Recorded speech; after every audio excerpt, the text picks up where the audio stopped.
Hello and welcome back to CWU Live, and I hope you've all been having a great week. Now, this week we're going to be covering something that is or going to affect every single one of us in this union. Advancements in technology, whether it's meeting the challenges that spring up from new types of work or new forms of tech itself, it's something to think about.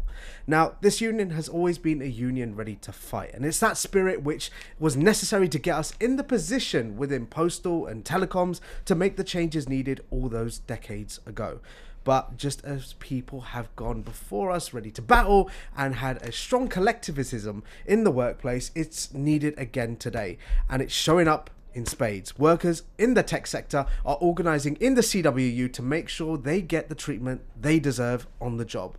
And so we're delighted to have with us Arielle Bennett, who is National Chair of United Tech and Allied Workers, and Eran Cohen, who has been an absolutely dedicated flower organizer for the branch. Both of you, welcome.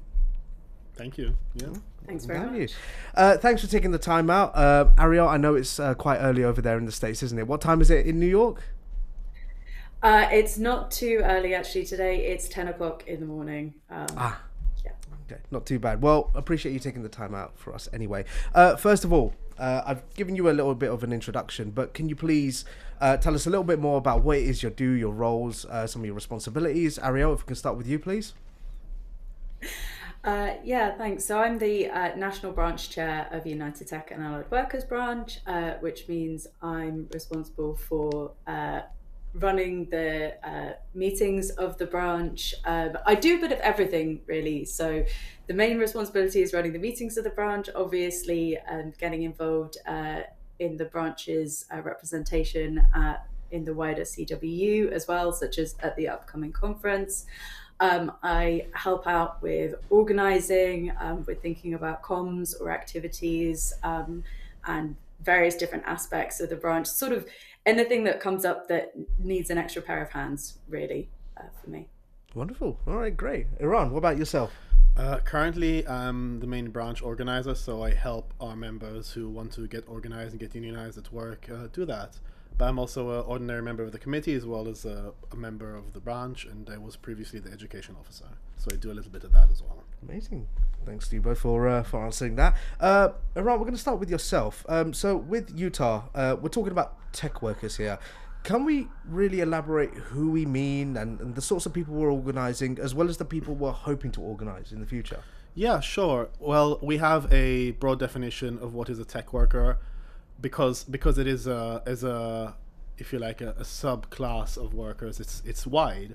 Obviously, people who like are traditionally thought of as tech workers, so like the real techie geeky bros from Silicon Valley, those are included. But also, if you ring up Monzo to get support with your account, those are tech workers. If you walk into an Apple store, the people who serve you, the people who fix your phone, they're tech workers. People who do quality assurance and like QA analysts, people who do content moderation at TikTok, they're all they're all tech workers. So we seek to organize all of them. So that's quite a broad range of people then. It could be, in the hundreds of thousands, millions. It's a really broad term. If you work for a tech company, you're a tech worker. Tech worker, by default, yeah. Arielle, I'll come to you. So obviously before UTAW existed, how did you find tech workers were being treated? What was their general situation? Was it like a good one or a bad one? Or was there a real need for something like UTAW to come about? Oh, I definitely think there was a huge need for UTAW to come about. The tech sector has historically had very low density, not a lot of worker solidarity. There is, I think, still a lingering perception that all tech workers, as Eran said, are sort of Silicon Valley bros that are paid insane salaries. And so there was this sort of lingering general perception that perhaps unions weren't needed. But in fact, tech workers have been organising for better conditions, to speak out against policies or company actions that they don't believe in since there's been a tech industry right back to the 1960s. And so it's really now that we're seeing increasing precarity, terrible working conditions, increasing exploitation and outsourcing of technical work that we're really seeing the drive forward for organising in the form of a union, particularly in the UK. I see. Okay. Well, once you started bringing people together, what sort of things were you hearing about how badly people were being treated? I mean, you've just touched upon that already. This is an industry with, a bit of a record with causalization, with sometimes people, with startups not knowing if they'll be finishing, the day in the same job. So just what are some kind of stories that you've heard? Yeah, so I think there's a definite issue with casualization, particularly when we think about some of these roles such as customer service associates or support workers. There's companies that treat people as though they're on call when they're running service desks. There's companies that keep people on 0-hours contracts when they need more hours in order to earn a steady source of income and employment. We have what I'd sort of say is like sector-wide issues with gender pay gaps, with disability discrimination. We have, classic managers who haven't been taught how to manage. We have companies who are maybe very new and don't understand employee rights and what they're actually legally entitled to under law as well. And we have a lot of people who are really looking for that support and solidarity to improve their working conditions, whether that's pay, hours, the way that they're treated by their managers at work, or fighting back against policies and decisions by senior management that they don't agree with. Wow, that sounds like there's a lot going wrong then. Eran, have you had the same experience with other people? Have you found that a lot of people have been experiencing the same things? Are there any stories that you've heard? Yeah, so, I mean, for example, one of the groups of members that I work with most closely is Apple retail staff, so Apple store workers. And they are a really classic example of like a lower level, what people consider a lower level of tech workers, but ones who people think are really well treated. So Apple has a reputation of paying above the average retail salary, which they do. Whatever the range is for retail salary, Apple always makes sure to pay at its upper end because, they can tell their staff that they get paid more than average retail jobs, but also that they can, maybe they think they can advertise, reach a different class of retail workers. But the way that Apple actually manages its staff is really quite draconian. It's all very, very metric driven. Managers increasingly have come in from other retail contexts, so they don't really understand how it works on the shop floor in Apple. And we see problems like, I don't know if you're familiar with an Apple store, but maybe you go in, you're seen by a specialist, and they will send you to the Genius Bar if you need to fix something. So what we've seen is, for example, scheduling where people are being put, where the people doing the scheduling who are not on the shop floor are putting like 110% of staff on the shop floor, but only 85% on Genius Room repairs. So what you've got is like you're stacking repairs on people where there's no room for a repair to go wrong. But repairs, as anyone who's ever tried to fix their own computer, will often go wrong. There's always some other issue that you didn't know about and that the customer didn't know about. So they're basically setting up people to fail, and and this is not a problem that you would get in like in most other retail contexts. And what is the reason for them doing that? I imagine it's just so that on the face of it they can appear quite proactive and as if they can be quite a bit of help to the end user or the customer, but in reality, no. The generous answer is that it's just down to poor management, right? But we think that there's also an element of Apple's trying to reduce its store footprint, but they don't want to do redundancies. They've always been very proud about never having done a redundancy worldwide, as far as we know. But what they have been doing is just increasing sanctions on people. You might have been disciplined at work before. You'll usually get like a 6-month written warning. They stopped giving those out. They only give 12-month written warnings out, and people will be out on their ass if they break their 12-month written warning again. So they've been able over the last like year or two to reduce their headcount without really backfilling those positions and without doing proper redundancies. And Apple has some of the longest tenured workers out of all retail. Like we've got loads of members who are like well over 10 years in one job in Apple. So that's a pretty big redundancy package that they're managing to avoid. Wow, I see. So then obviously UTAW and its formation is probably something that's going to be quite beneficial, for people that want to sign up. But just on UTAW then, how was it formed? Start with you, Eran. So I wasn't there at its formation. I was there at the founding meeting. UTAW was a spin-off from something called the Tech Workers Coalition, which is like an activist group. Originally was set up in San Francisco, and there was a UK chapter centered in London. And eventually, I think a lot of them came to the realization that actually a lot of the work that they want to be doing is best done through a union. So my understanding is that they shopped around, spoke to a bunch of different unions. CWU seemed the best fit, and then they called a founding meeting, and that's where I turned up. So it's like you were a cohesive body before you joined the CWU collectively. What made you choose that? What made us choose the CWU? Yeah. Well, I wasn't there to make that choice. Oh, no, of course not. But, how about yourself, Arielle? Will you be able to shed some light on that? Why the CWU? Yeah, so I think UTAW was formed with the aim of organising tech workers by tech workers for tech workers. And that central philosophy really aligned with CWU's approach. It seemed like the best fit for continuing that central pillar in our work. I think we were also very excited about the idea of kind of representing another facet of communications technology as well. So we have the Royal Mail, you have the telecoms, and now we have the tech branch as well. This is similar to Google in America. The Alphabet Workers Union there are also signed up under the Communication Workers of America. Oh, okay. I didn't know that, actually. I suppose then there's also a question about technology and how it affects other people within the CWU too. For example, just the other day, BT had to back down from putting CCTV in its workers' vans because of this union's pressure. And at Royal Mail, we have ongoing issues with tracking devices and the like. Here's a little clip on that. What does PVA stand for, Mr. Thompson? I don't know, actually. I apologise. I don't know what that stands for. I was told by one of your employees that, I don't know what PVA stands for, but it sounds similar to what Amazon uses, and they gave testimony to us about this a few weeks ago. Apparently it's a bit of technology that tracks how quickly your staff are processing packages and letters and getting them out the door, and that you're using technology to decide on the length of routes, the speed at which they should go. And I've been told by some of your workers that they're having to run from door to door because the technology is telling them they need to be quicker.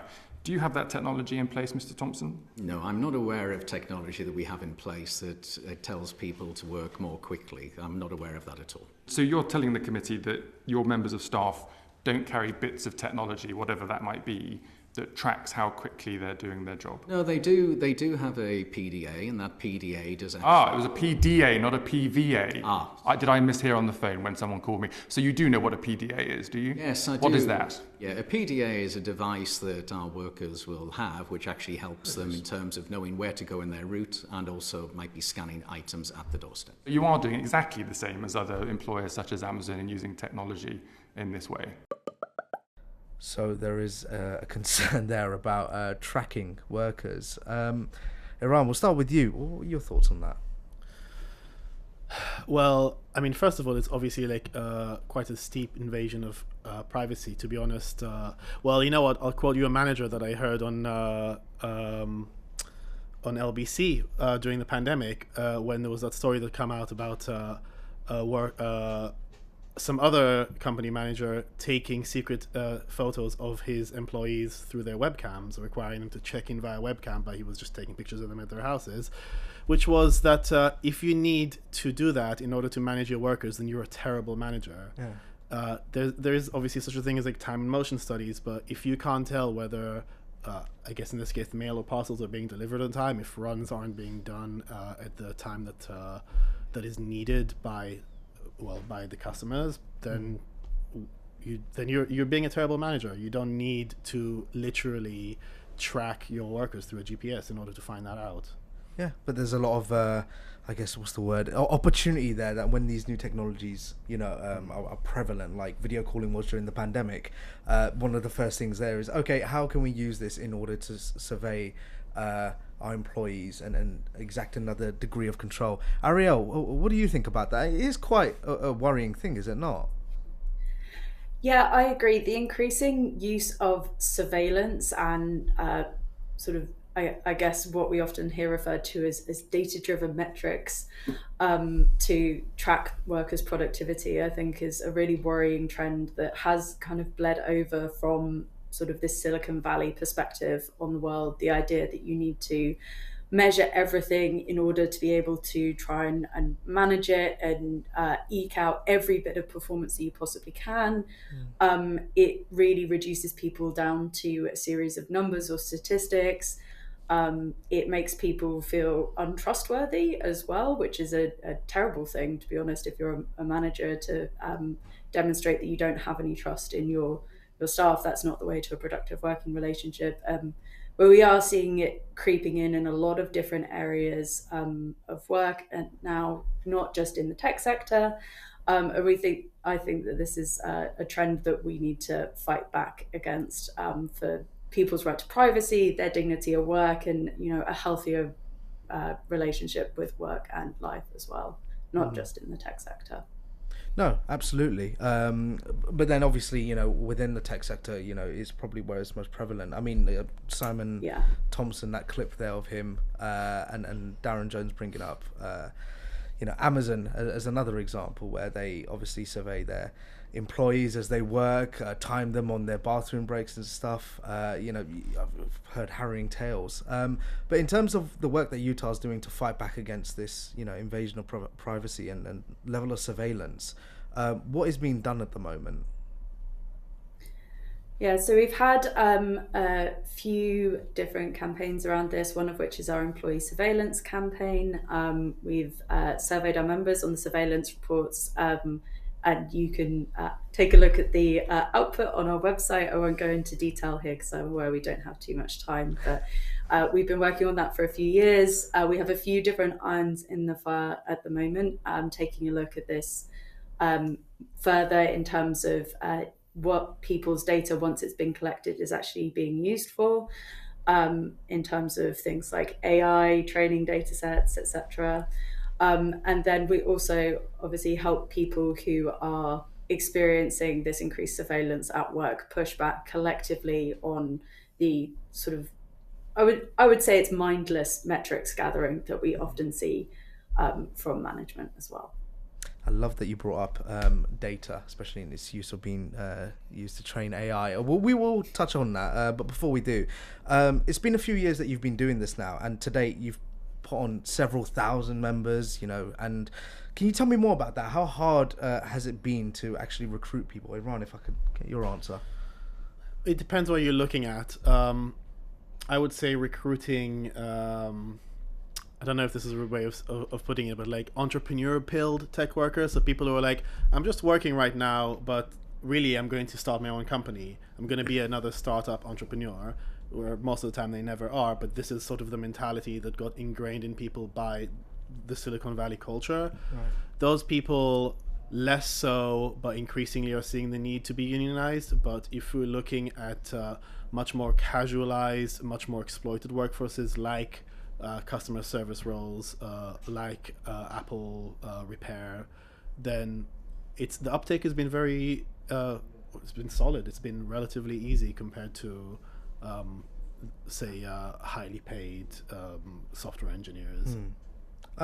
Just curiously, does that include gig economy workers as well then?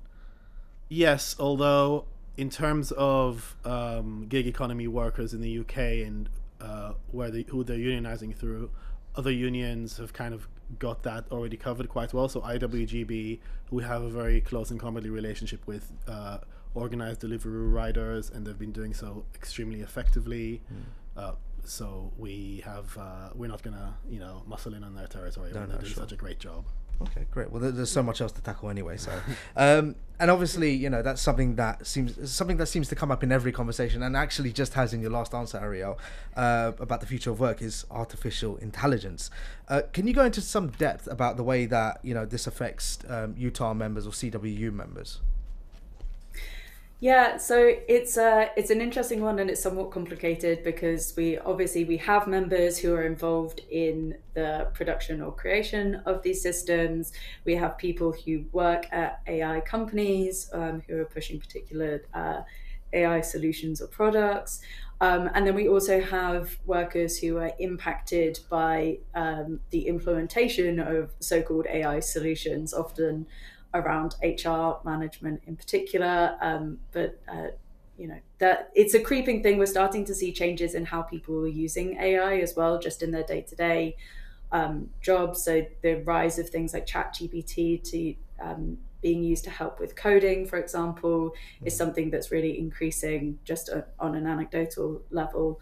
And so we're really doing some work at the moment to try and figure out what that's doing to the types of work and the conditions that people are experiencing, and how that's going to change over the course of the next few years as generative AI and large language models are becoming more widespread and more casually used as well, moving into the mainstream. The conversation has moved forward so much among the populace, not just people within the industry, that it's certainly something that will probably worry a few people. And on AI itself, it should be noted that in the UK there's no real legal framework or concrete regulations, and it means that a lot of companies can develop their systems from questionable sources. I know ChatGPT has been in the spotlight for such as well, when it comes to their data sets and where they sourced it from, not revealing it, and obviously the assumptions that maybe stolen, or just ways that these systems can be implemented in ways that aren't beneficial to workers. For some, it might be like for HR,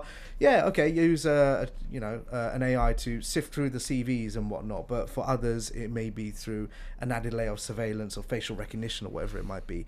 And MP Michelle Donnellan has actually proposed a framework, but again, nothing is not yet in place, sorry.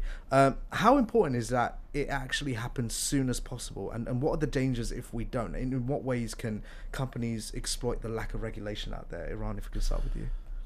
Well, I suppose I think like one of the ways that we're seeing it used the most, and that whole PDA thing kind of points to that, is it's being used to intensify work. So that's at the end of the day, like, how you get the most money out of the workers, right? You can either cut their wages and save money that way, or you can pay the same amount but get them to do more work in the same amount of time.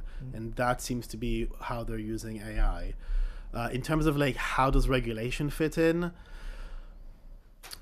Really what we need is tighter workers' rights and employment rights regulations that just factor in how AI is being used. But the law is very much after the fact kind of tool, isn't it? So they can't predict how companies and how capitalists are going to figure out ways to exploit their workers using AI until it's happened, and then it's going to take years for them to actually legislate a framework to put in place. So what we need are worker protections that, regardless of the direction that employers are taking their AI use, protect workers against exploitation. So it's almost like you need the protection at the point of use, not at the point of production of AI.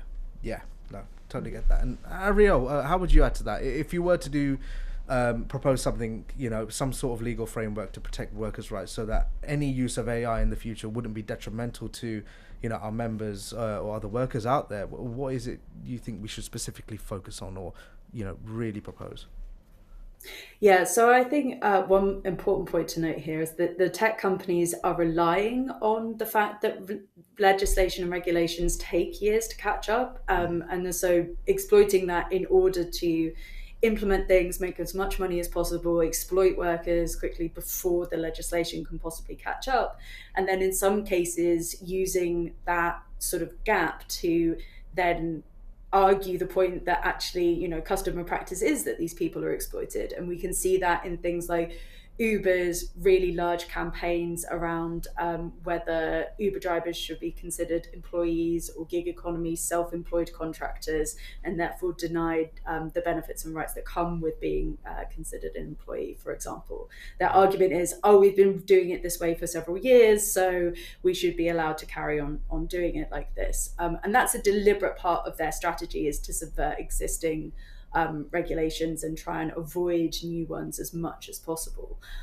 So I agree with Eran that I think that what we need is very stronger worker protections and worker involvement in discussions around technology that's used in different organizations, how it's used, what data is collected, what the data is used for, who it's shared with, And these conversations have not really been had very much, just in general, because they bring up awkward and difficult things for the companies. It's not, companies don't want to admit that they're using an HR system that feeds your data back in to their own databases and then use them to produce pattern recognition for concerning behavioral patterns of sickness, for example, that can then algorithmically determine if somebody is going to cause a problem and result in greater scrutiny. And they don't want to admit that because they're often also either not aware of that or find it, it's difficult for them to talk about and admit that they don't really know how that data is being used as well. So then I guess, for members, it may be concerning to them that because there's no legal framework and companies are just doing as they will when it comes to their own personal data or, levels of surveillance and using that to force even more productivity out of them, it feels as if there's not much they can do then. But is there anything that, workers can do to protect themselves from their data being used in this way or to be exploited as such?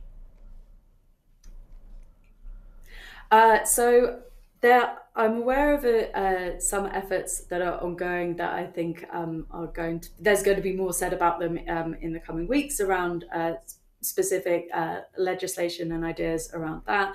But in the meantime, what we'd really encourage workers to do is be critical and collectively, our argument is always going to be that they should collectively organise, subject access rights and can be used to understand what data your organization is collecting, what it holds on you, and to a certain extent, how it's used.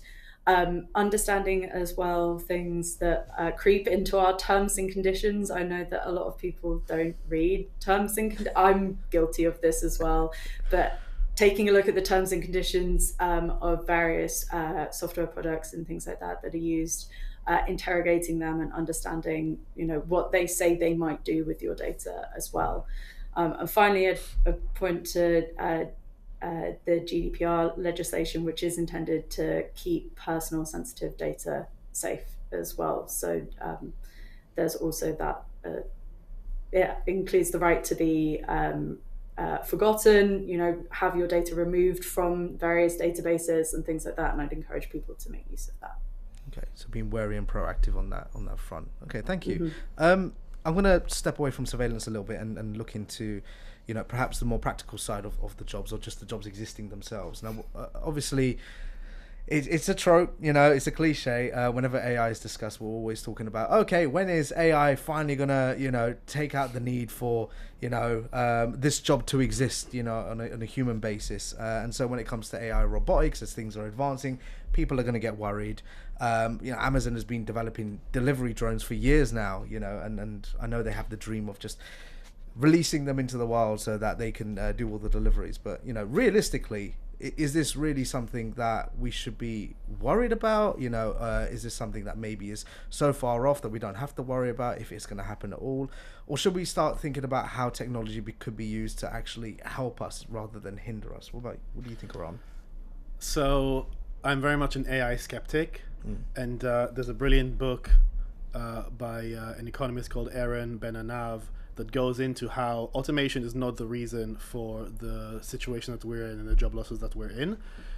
It's a much more economistic problem, which is that we're in a situation of overproduction, which automation does go towards. It can make production cheaper because you're saving on labor costs to an extent, but what the AI hype people out that don't want you to know is that actually they're never fully replacing humans. They're just making it that instead of, it's like the automated checkout tills in Tesco or wherever.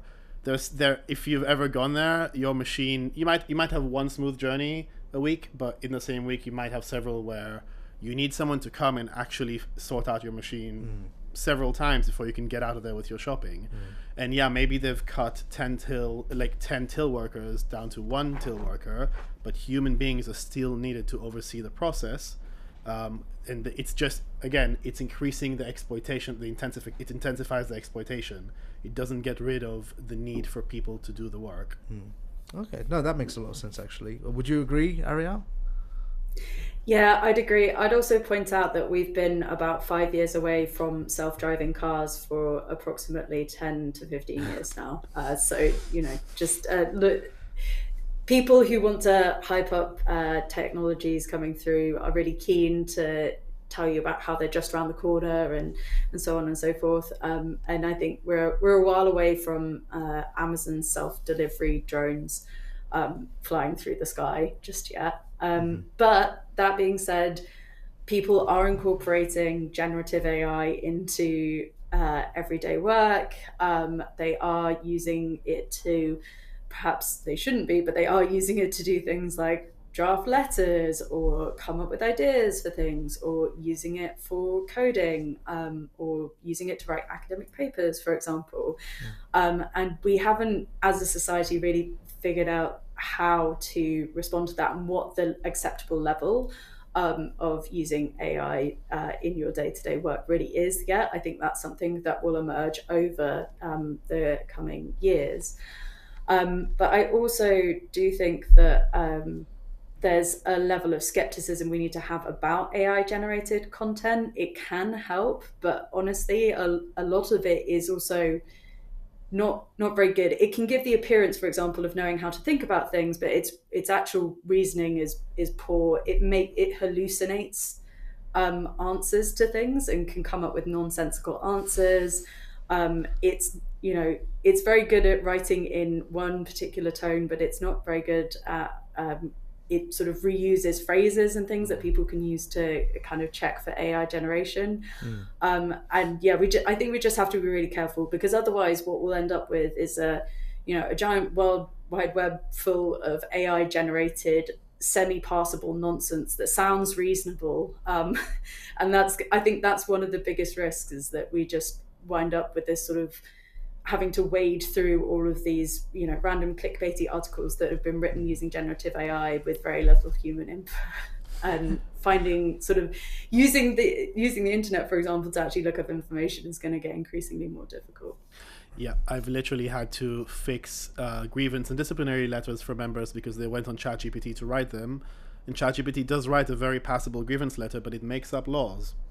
It makes up laws. It's not helpful. It's just stuff that sounds like legislation, but it won't pass a review by anyone experienced, whether they're a rep or a HR person. Okay, so maybe we should, ease up a little bit and then just acknowledge that it's still got a long way to go anyway. So yeah, we've got much to worry about. Use with caution. Use with caution. That's great.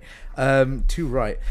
Just real quick, I know we haven't got much time left, but in regards to the discussion about the future of work, sorry, not the future of work, but rather the future of being able to communicate with workers and being able to recruit members. Video calling now is something that has made things very possible. I mean, you're all the way in the US and you're with us today, and thank you again.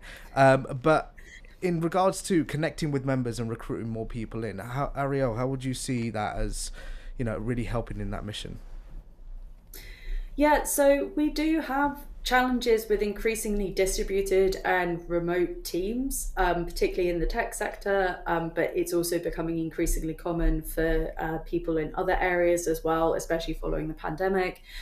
So we do have to get creative. It's not enough to be able to collar someone by the water cooler or while they're having their morning cup of coffee, or to, nudge them and drag them to the pub or a cafe after work for a drink to kind of get them chatting about the union and organising.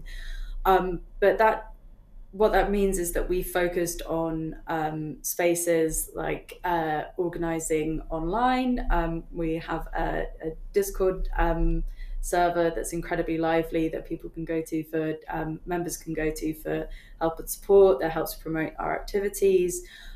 We think about ways to bring workers together under different guises. We've run events before to do outreach. We sponsor a lot of grassroots organize events to help us organize and reach out to tech workers who might be interested. And it's just about sort of acknowledging that maybe people aren't all in one convenient office, and so starting to think about how you build those networks when you have to do it online, or you maybe have to do it one by one, and what replaces the pub. what replaces the pub. No, it's a good forward way of thinking about it. Just lastly, Eran, wider political issues you often find tech workers rather wanting to express themselves on. I understand that you and the UTAW are very active in movements about apartheid, Google and those companies divesting from apartheid state in Israel. First of all, here's a little video clip on that.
Well, that was pretty powerful. Eran, can you tell us a little bit more about the campaign, please? And you know, should people and other unions be involved in the conversation too? To answer the second question first, yes, absolutely they should, as they were when unions and the wider general public got together to get the end of apartheid in South Africa, and to get civil rights for black people and minoritized people in the US and in the UK. The No Take for Apartheid campaign started in the US. In the UK, it's union-led. Our members in Google are the ones leading it. They're trying to get Google to drop Project Nimbus, which is about getting a cloud infrastructure for the for the entire Israeli state, including the Ministry of Defense and the IDF. So when you see footage from Israeli drones showing people being shot at when they're trying to access aid convoys, how does that data get to your TV? It gets to your TV through data servers that the IDF that the Israeli government controls and that the IDF uses. They then process the image and they send it to, and they leak it to the press or whatever. But all of this is infrastructure that workers in Google are being forced to set up and create, and it's being used to kill innocent people and to subject an entire people to an apartheid regime. So it's very important to be aware of that. And it's an industrial issue. It's the work that we're doing, and it's going out directly to kill and oppress millions of people. And so UTAW are very active and looking to campaign against that kind of involvement. Okay, I appreciate it. Yeah. Thank you. Great. Eran, Arielle, thank you so much. Really appreciate you both coming on. It's been wonderful. Just before we sign off, do you have any final words to anyone who's watching? Anything you want to say? Or join the union if you haven't yet. But you probably have if you're watching this. I imagine it's the same from you, Arielle. Is that right? Yeah, if you're a tech worker and you'd like to chat about your conditions and want to have a conversation with anyone, just drop us a line. We're always happy to chat and always looking for more folks to come and join the union. Amazing. Again, thank you so much, both of you. And thank you so much for watching again this week. It's been a fascinating talk about the future of work and how tech is going to change it or evolve it. So, as they said, keep wary and keep asking questions. And speaking of questions, actually, if there's any particular questions that you want to ask us or have asked on the show, things to say, or what you'd like to see or who you'd like to see on the show, please comment below. We can't wait to see you next week. But until then, stick with your union.